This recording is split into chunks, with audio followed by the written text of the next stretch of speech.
अब विमान क्रैश की बड़ी बात। नेपाल की राजधानी काठमांडू में एक विमान क्रैश में 18 लोगों की मौत हो गई है, जबकि एक पायलट एम शाक्या गंभीर रूप से घायल हुआ है और उसका अस्पताल में इलाज चल रहा है।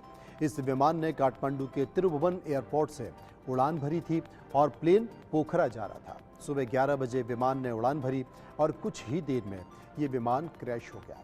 क्रैश हुआ विमान सौर्य एयरलाइंस का था।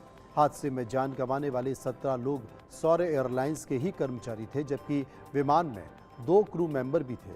21 साल पुराने इस विमान को मरम्मत और टेस्टिंग के लिए पोखरा ले जाया जा रहा था।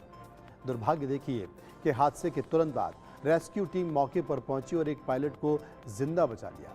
विमान के CDR और फ्लाइट डेटा रिकॉर्डर को बरामद कर लिया गया है और हादसे की वजह का पता लगाया जा रहा है। हादसे के चश्मदीदों का मानना है कि विमान के टेक ऑफ करते वक्त भी दिक्कतें नजर आ रही थी, लेकिन ऐसा लगा था कि विमान में कोई झटका लगा हो और इसके कुछ देर बाद ही विमान क्रैश हो गया। विमान रनवे के दक्षिण छोर से टेक ऑफ कर रहा था।